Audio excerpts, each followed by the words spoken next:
Yeah, welcome to The Secret Sauce. I am your host, Kip Schubert, and this is a podcast of educators sharing their stories and how that has led them to their own secret sauce in building connections and relationships and being educators on purpose. Be sure to follow us so you don't miss an episode and reach out to me about coming to your school and sharing my secret sauce with your students and staff. Our stories, our experiences, they matter. They are the foundation that helps us to connect with those who need us the most. They enable us to reach back over that mountain and become that Sherpa that our students and staff need to reach their summit. Here we go with episode number 14. Everyone needs a coach. And I would like to introduce my great friend, special guest, my mentor, my coach, Dr. Darrin Peppard. Darrin, welcome. Thank you, Kip. I'm excited to be here. Excited to have an opportunity to have this conversation with you. Quite the introduction there, man. You know, your mentor. Yeah. Wow, that's pretty big. Hey, tell us a little bit about Darrin Peppard and the road to awesome. Yeah, for sure. So, 26 years in public education for this Wyoming boy. After graduating from the University of Wyoming in 1994, there were no teaching jobs to be had in the state of Wyoming. And I decided that I wanted to get out of the cold, head for someplace warm. I was a teacher in Northwest Arizona for 11 years, both at the middle and then at the high school level. As a head basketball coach, coached football, coached tennis. I had a great experience as a classroom teacher, and decided, hey, let's get closer to home. My wife and I wanted our daughter to grow up around family, so moved back to my home state of Wyoming and landed a position as an assistant principal in the southwest part of the state. At a high school, I would ultimately spend another 11 years, both as first as an AP in a couple of different roles, and then as the building principal. And then I get this silly idea that I needed to keep chasing the next job. And looking back, it was a great experience, but I've always loved being a high school principal. So I went on to be a superintendent for 4 years, and now I'm out in the education entrepreneur space as a leadership coach, as a results coach, as a motivational speaker, and then also we run Road to Awesome Publishing. So, that's kind of who I am. I'm in Omaha, Nebraska right now, loving life in Omaha, Nebraska, by the way, and but we'll always be a Wyoming kid. Kip, I'll always be a recovering high school principal. That's just a little bit about who I am, man. Yeah, I guess we met kind of maybe a year and a half ago, something like that. Yeah, I think so. Yeah, when we got into the Unlocking Unlimited Potential Road to Awesome group, and I've heard you share, online, and I've actually heard you in your book and read it in your book, and also heard you share it live, about a defining moment that you had.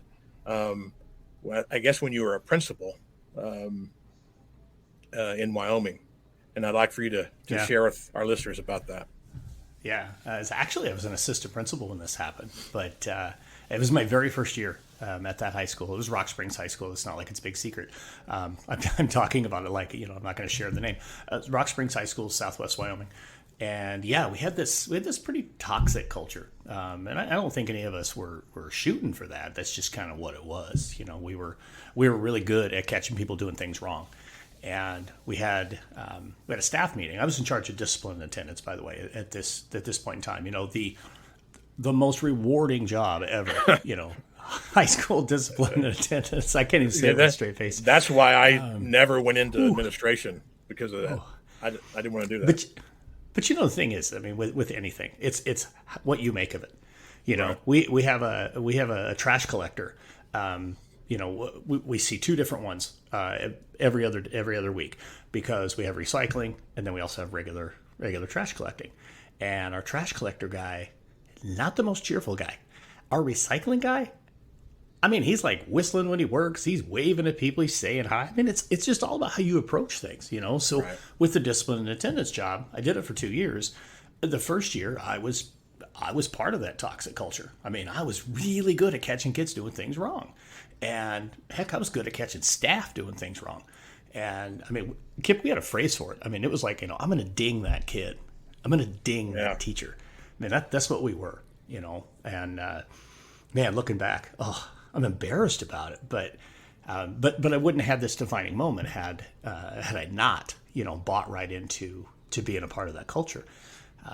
We're in a staff meeting partway through that first year, and trying to solve the two greatest conundrums in education. What do you do about hats, and what do you do about cell phones?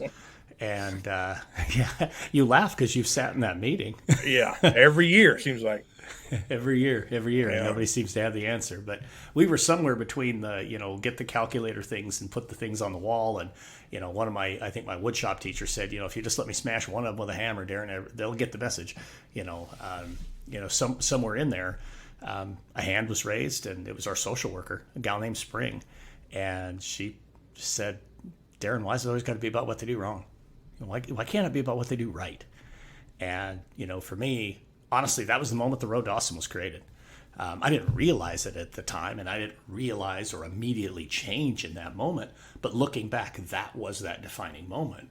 That moment where, as I like to say, two roads diverged, and I took the Road to Awesome. It wasn't an easy road. There's days it's still not an easy road, but I made the decision that instead of focusing on all the things they do wrong, let's start looking at all the great things that are happening in our school. And we had some incredible things happening, but we were too busy focusing on, catching people doing bad things, and focusing on compliance. I think you've heard me say this before, but compliance is the enemy of innovation. You will get nothing great to happen when people are just focusing on being compliant, because they actually, they work at a level that is just north of punishment. Right. And you don't take risk, and you don't take chances. And I'm sure, in fact, I know you, and I've talked about this, that you've worked in those situations where it's always, looking over both shoulders, and you've also worked in those places where you knew it wasn't, I gotcha, but rather, hey, I got you. There's a big difference, right? Right. A huge, huge difference. And I think when we get into those environments where we're trying to avoid getting dinged, as you put it, we do just enough to get by, just to stay off the radar, so we're not getting that ding or that reprimand or that write up or whatever it is. But with that defining moment that you had in that meeting, how has that impacted the way you develop relationships, not just with your students, but with your staff that you had underneath you? The people you had underneath you as a superintendent, and then the people that you work with and you coach now as the Road to Awesome. Yeah. Well, I'll tell you, it changed me as a human being. I had this, belief that, if the hammer is heavy enough, they'll avoid it. And, that's just not true. It's just not true. So what it really made me do, and what it made me, change, was focusing exactly on what you're saying, and that's building relationships. When you think about it, when we are in a position as educators, every single day we get to be around kids. We get to be around like-minded people. No, not every educator thinks exactly the same. I'm not saying that, but hey, we all went into this for kids. So at least that is something we have that is like-minded. So, what that defining moment did for me was, I guess, recalibrate me and remind me that there's a lot of joy to be had in education.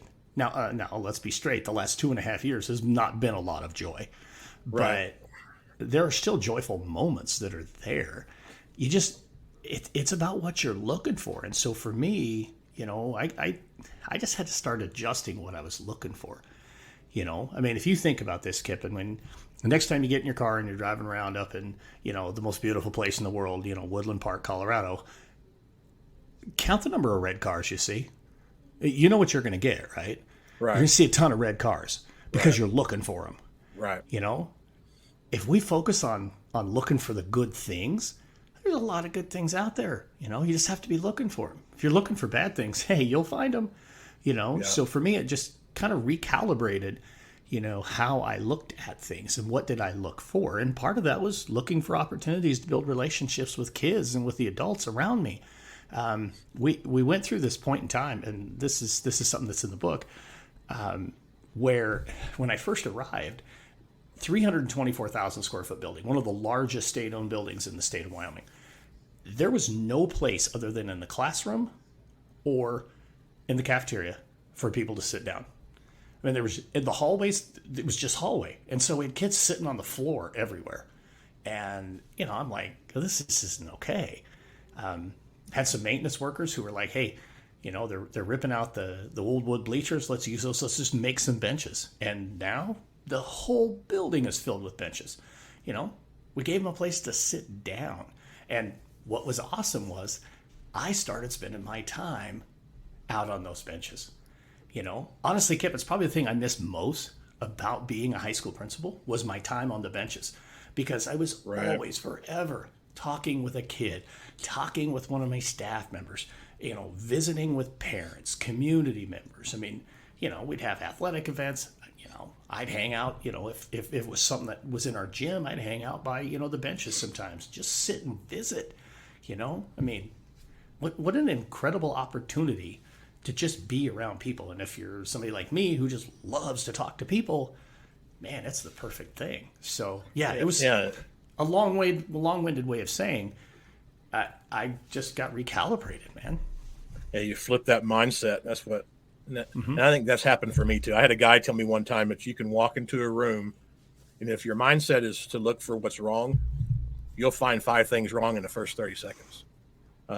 It takes some work to find what's right, find what's good. But once you do that and you make it intentional, it becomes a habit. It changes your perspective on everything and really allows you, I think, especially in education, to become the teacher or administrator or coach or whatever your role is, that the best that you can be. And I know I've heard you say before, I think, correct me if I'm wrong, I don't want to attribute your quote to Tom again, but that you can changing the world one conversation at a time. Yeah.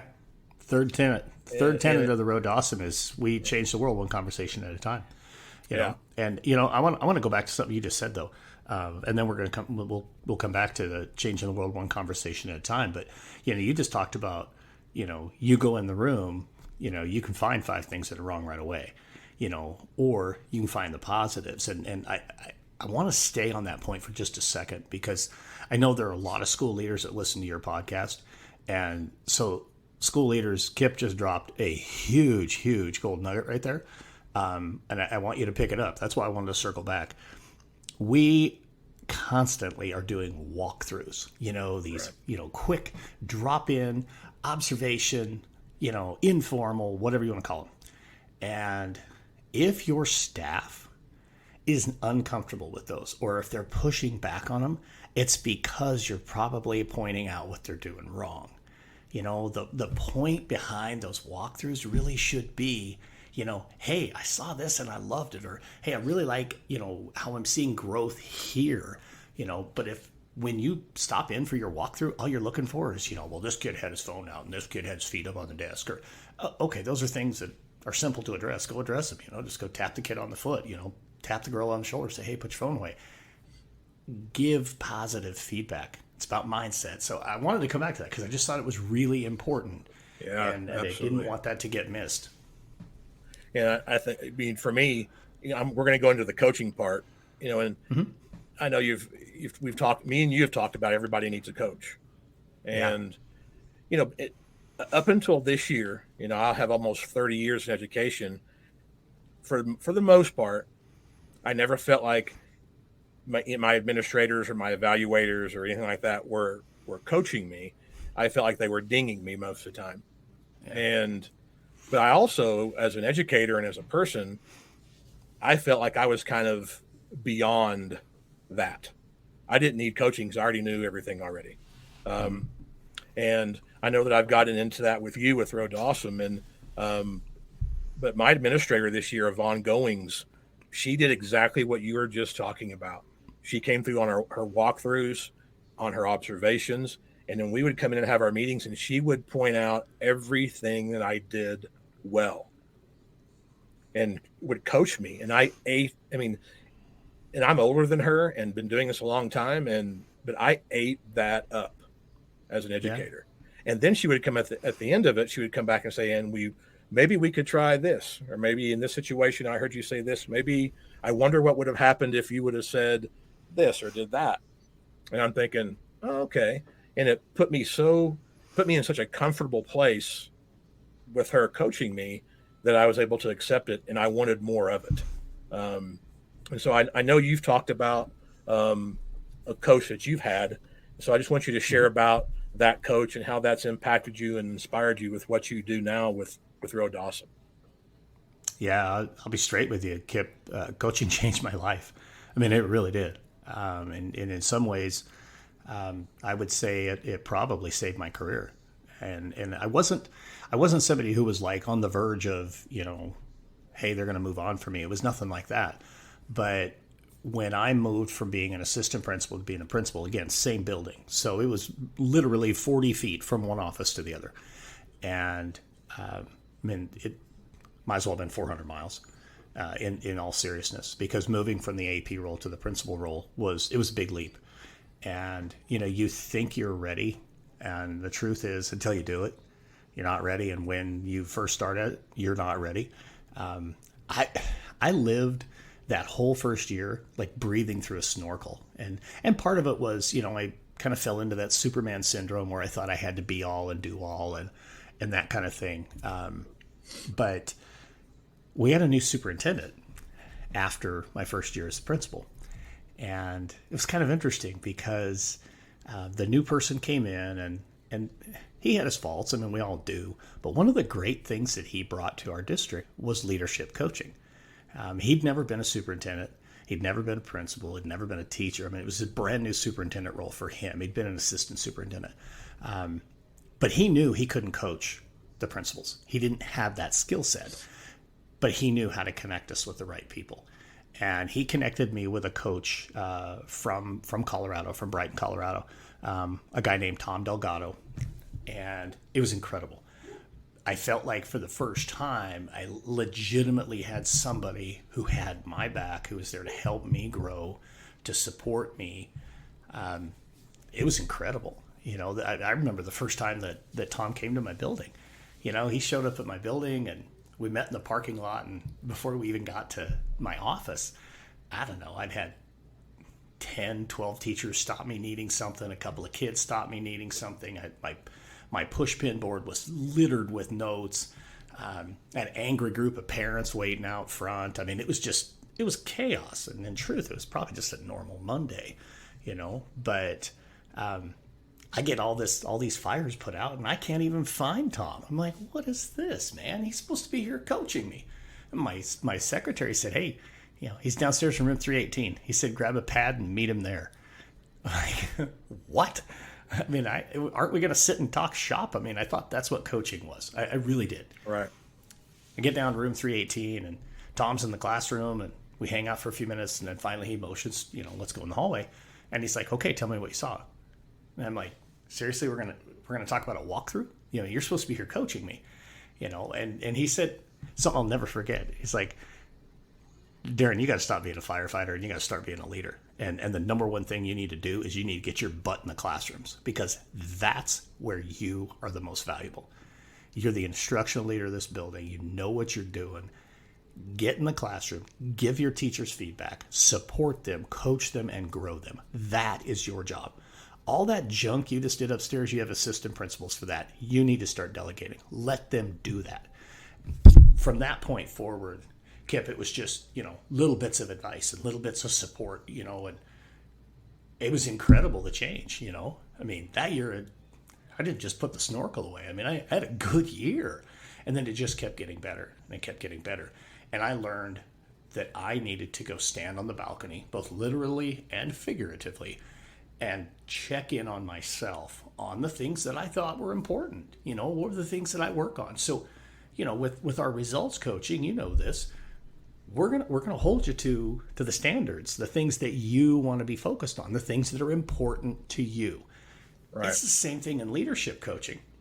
As a leader, what's important to you? As a leadership team, what's important to you?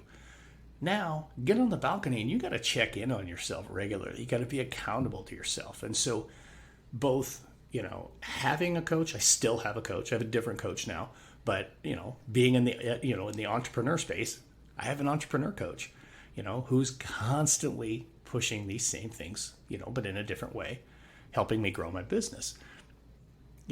When I'm working with school leaders, when working with folks like you who are pushing your way further and further and further into the entrepreneur space, it's really just about being that third point perspective, and so it's really made a difference for me, and it's changed me in the way that I look at things, because, it's never judgmental. It's just always, hey, tell me a little bit more, or ask good questions to help whoever it is that you're coaching discover what it is they really want to do and how they're going to get there. So, yeah, I mean, back to Tom, completely changed me as a leader, and what it did for me was it helped me understand the power of coaching, and that's why I dedicate myself to coaching leaders and coaching people for results. Yeah, and I can speak to what you just said as far as the coaching. Is, again, for me, even when I started with you, I was looking more for just what you said with Tom at first. I wanted you to come in and talk shop and tell me how to do everything. And I thought, well, I'll get in this deal. I'll have a couple meetings and I'll be well on my way. And, I'll be an entrepreneur and I'll, be going gangbusters. And I think what I've learned through having a coach that I want to relay to whoever is listening to this and all educators and really all people, is that for me, and being coached by you and by Brandon, it has really given me clarity and has given me intentionality with my own ideas and thoughts that I kind of already had. I just couldn't organize them and gain traction in the right way. And you more have been that guide for me, is asking the right questions. And you always turn it back to me, Kip, what's that next one thing? Don't get going in 100 different directions, because you know me. And so it's like, it just really helps, I think, overall with just the accountability and the clarity to where I want to go. So I'm not just relying on myself. I've got somebody in my corner, like you said, that is supporting me, that is encouraging me, that's giving me feedback, and that's letting me you're showing me the direction to go. You're letting me find my path there. And, I think that's where a lot of the growth for me has come in. But before we wrap up, I just kind of wanted to give you a chance to share about what you bring to the table with Road to Awesome and to your clients, and how all those relationships that you're building as a coach continue to inspire you and impact you. Yeah, for sure. It's interesting with Road to Awesome. Really, we focus on three things, both, the motivational speaking, the leadership and results coaching, and then, of course, the publishing. But really what it's all about, and I think what we bring to the table as Road to Awesome, is we're all about cultivating leaders. Everybody has the opportunity to be a leader, whether you're a classroom teacher, you're driving a bus route, you're working in nutrition services, you're a principal, whatever, building secretary. Everybody has the opportunity to be a leader. And the way we go about that is we make sure that we're lifting up voices and we're promoting positivity. To me, that's what it's really all about. We started this conversation off with kind of that defining moment of moving away from, focusing on all the things that are wrong and starting to focus on the things that are right. So, right now we're at that point in time where, schools are getting ready to kick off, and, they're doing their opening meetings, and, districts are having their, convocation or superintendent conference days, or, every state calls them something different. And I'm having the opportunity now to go and speak in a lot of those events and speaking in conferences and that kind of stuff. And what I'm really wanting to do, and what I am doing, is bringing that message right now that educators matter. And I'm not just saying teachers, I'm saying educators, because every person who works in a school, every person who works in a district has an equal opportunity to have an impact on the life of a child. And so, you know, I'm really bringing that message right now that there's so many positive and incredible things that are happening in our schools. And yes, we're getting beat up in public. You know, it's unfortunate, but you know, that's honestly where our 3 tenets of the road to awesome come in. And number one there is, hey, focus on what you can control. You got to let go of the things you can't. You know, right. I mean, all that stuff that's out there, we can't control that. But what we can control is how we choose to show up, how we bring it every single day to make a difference in the life of our kids. You know, how we make sure we get ourselves right before we come into the office, into the classroom, and get after it every day. You know, the second thing is we rise by lifting others. You know, I mean, you talk about coaching, man, that is rising by lifting others. That's what it's all about. You've worked with those people. I've worked with them too, that they just want to climb over the top of people, or they just want to push them down, you know, because they think that makes them better, but it isn't, you know? So collectively, you know, let's all rise together. Let's help each other out. Let's reach a hand down and lift somebody up when they get down, you know? And then of course the third thing, and you touched on it earlier, is change the world one conversation at a time. You know, every one of us have had a conversation with a kid that maybe we haven't heard later down the road made a difference for that kid, you know, but every single one of us have that opportunity. And so, you know, I don't know if that really answers your question. It just tells you a little bit about really what our philosophy is, you know. I mean, that's what Road to Awesome's all about. Yeah, I love what you said with number 2 is rise by lifting others, because I know in my own personal story, I used to think I would rise by what I got and the more I could get. And once I went through my recovery from alcoholism, I learned that the more I gave, the more I rose, and the more I would go the second mile and serve, and the more I would impact and help others, the more I would rise. And I think it's just, I hope that educators can lock arms and come together and really begin to realize that the more we uplift others and join together and connect, we're going to get that fulfillment that we seek in our profession and our personal lives too. And man, I just am honored. I mean,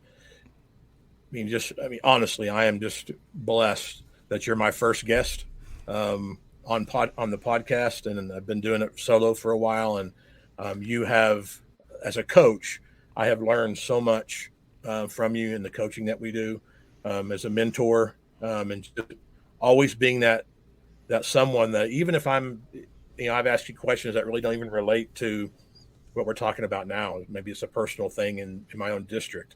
I know that I can always text you, and you know, you get right back to me. And so I just want to tell you how appreciative I am for you and grateful I am for you. And I'm just honored that you are my first guest.